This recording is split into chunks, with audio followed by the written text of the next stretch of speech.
Welcome, Dr. James Beckett, Sports Card Insights. I did a dueling question segment with Ryan Nolan. After we did our other topics, he had some questions for me. I had some for him. He is not my youngest dueling question person, I don't think, but one of the younger ones. But again, a smart guy, industrious guy. He's getting around to all these different shows. Reminds me of my pace back in my late 20s and 30s, where I was going to shows all the time. And it was great, but it's tough to juggle. And we talked about that. So thanks, Ryan, for sharing your questions and your answers.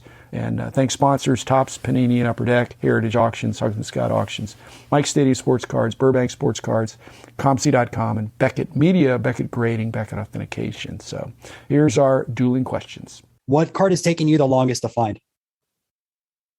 The flippant answer is that it's been hard to find.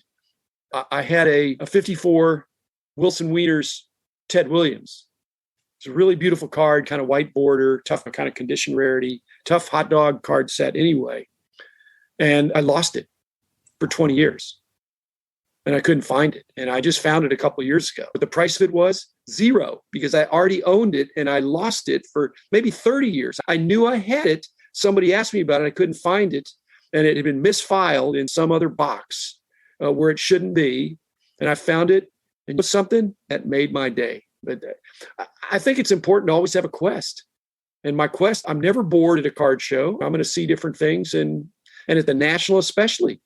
But I don't maintain a list anymore that I'm looking for a certain something. Here's another way to answer the question. If you have enough money, if it's within your budget, then anything pretty much, if it's available, all the big auctions, they're coming up with amazing stuff coming out of the woodwork. And if you just want to pay the price, now it's a price that's a lot more than what I would have had to pay 10, 20, 30, 40, 50 years ago. But there's more stuff out there now. And trying not to be an aggressive buyer, Ryan, that's not my secret to old age, but I've tried to dial back the passion for trying to have more cards. My stated goal is to have less cards by 1% every month. My question, you're a young guy. I think you're in a relationship. And I was just wondering that a lot of women say, I wish my husband treated me the way he treated me when we were dating, when he was trying to win my heart. Because some people, after they get married, they coast.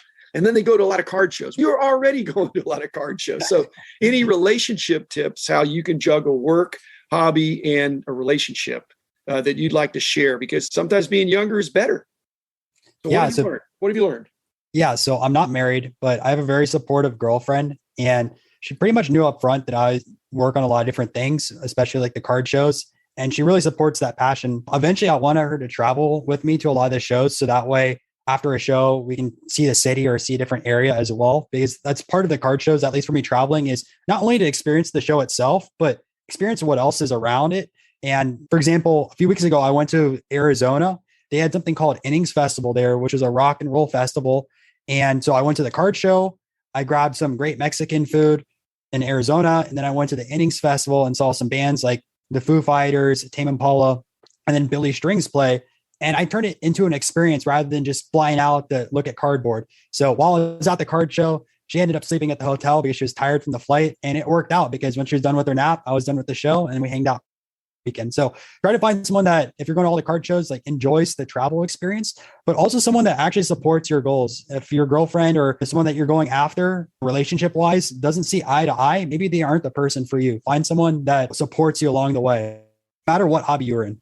Just to follow up on that, I'm just realizing that there's guys younger than you or your age that were serious collectors back in the day. They collected when they were in their, younger days and things like that. And they quit for 20 years. There's a whole bunch of people that came back into the hobby in the last couple of years.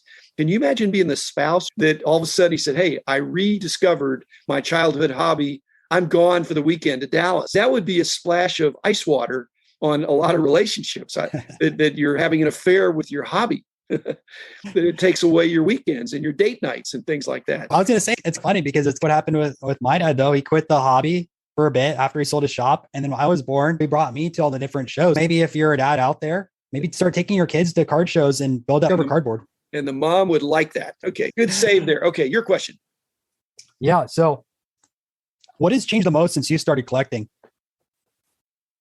The digital aspect, the instant gratification. If you want something, it's out there. What we're seeing, a lot of the increased pricing and world record prices is people putting ridiculous buy it now prices and somebody saying, I'm just going to pull the trigger and I'm going to have it. I'm done. And then that establishes a new standard, a new baseline kind of. So the instantaneous nature of it, like your background, my background too, data analytics, the data used to be hard to get, but there wasn't that much of it. So it wasn't easy to assimilate, but you could analyze the data because there wasn't an overwhelming amount of it. Now there's an overwhelming amount of data that's out there.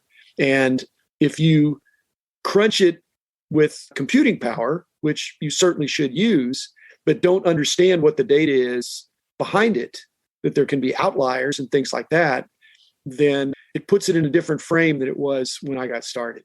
So I liked it better in the old days when you knew what was going on and you adjusted based on what you saw. But now you can't see everything. It's an international hobby. There's major shows going on all over the place.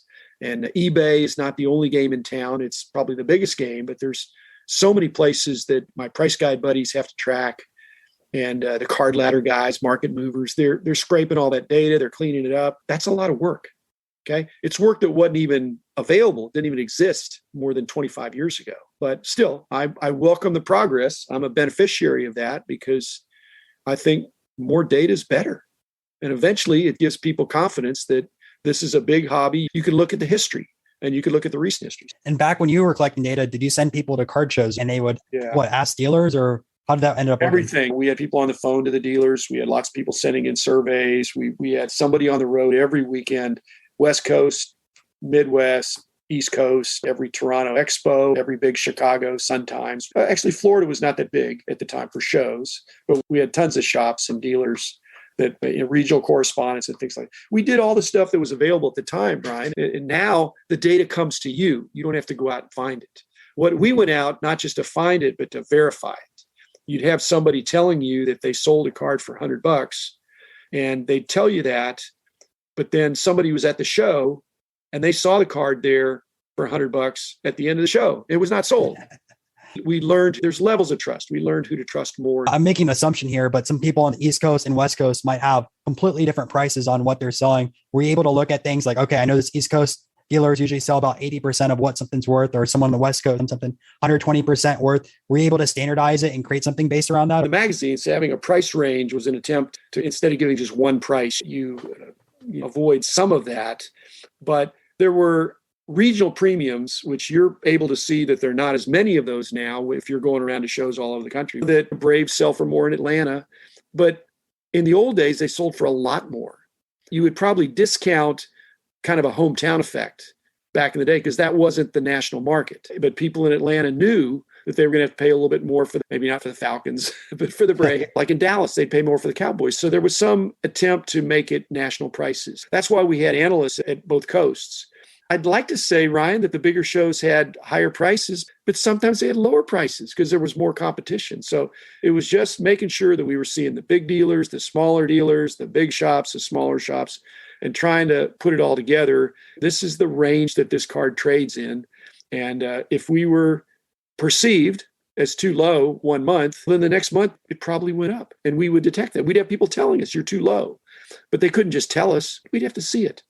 And we did. We tried to be responsive, but not to the highest price that's under some special circumstances that somebody's paying more because it's their uncle or something like that.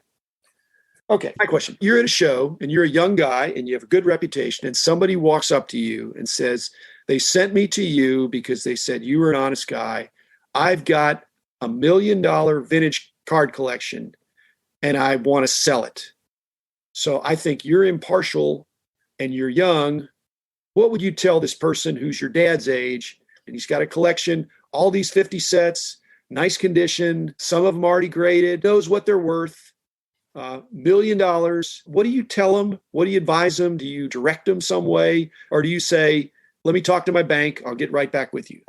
I wish I could talk to my bank and get a loan for that, but right now I'm going after a house, so I can't do that. They're not going to have a second loan on that. But no, realistically, if they had that type of collection, what I probably would recommend for them to do is set up at a show if they already know what the value of all the different cards are, because that way they can have the experience of selling off those cards to collectors or other dealers, but they're able to get what they want for that card, assuming they have the time that they can set that up and that they're willing to set up at the show. Otherwise, with all the marketplaces that there are out there, you can sell your cards to people international, and there's buyers out there for everything. I like using my slabs. They have a 1% fee. There's eBay has probably between 8 and 13%. They knew off the authenticity side of things. You have ComC right there. If you want to have singles cards, they also do auctions. There's big sellers on eBay like Greg Morris or like Probstein that sell for people on there. You have auction houses like PWC or Golden. There's so many opportunities now to sell a card, whether in the past, at least what I've told, is a lot of dealers will end up paying you 30%, 40% for a card, sometimes 60% if they're a generous dealer.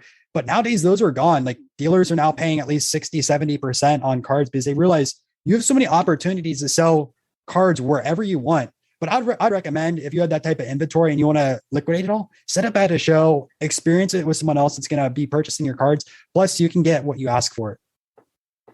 Okay, that's spoken like a young person that has most of his life in front of him. If the guy was my age, he'd be thinking, I don't know that I want to take time to set up at shows. But what would you do? Hence my 1% a month. I'm trying to get rid of 1% a month, but I'm not going to set up at shows. But I'm selling a little bit on eBay, a little bit on ComC. And I did a trade this past weekend at the card show. So I'm starting to branch out and get back to my roots of just being a more general hobbyist. Okay. Obviously, you've been to a lot of card shows, getting all that data. You've been to every single national. So besides the national, what have been some of your favorite like local card shows that you've been to? I'm loving the Dallas show right now because it's 600 dealers, mainly cards. So the national's number one. In spite of that, I would not say Dallas is number two of my experience. I think number two is Toronto Expo. I don't know if you've been up to Canada.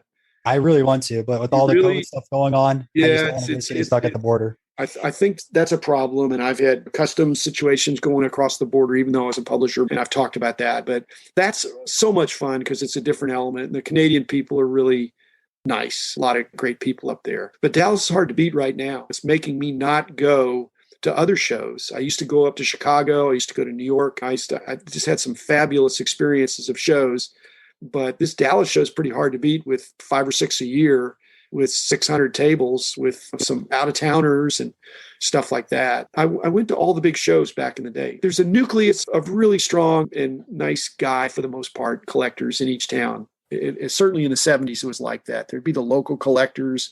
Everybody knew everybody, and that's when days were simpler, and I really enjoyed that. When you went to a different part of the country, you saw different stuff back in the days when there were more regional issues and more regional pricing. And I was always interested in what things were going for. I just couldn't buy because I didn't want to have a conflict of interest unless I bought a type card, which was not for resale. But I love the fact that shows are different. And some I did like you, in that I'm sure I did more than 52 a year. You can do multiples on a weekend. Back in the 80s and early 90s, you could go to 4 shows in a day in the Chicago area. They were 30 minutes apart, and there were 50 tables in each one. Man, that's crazy. Now, the most I've done so far is 3.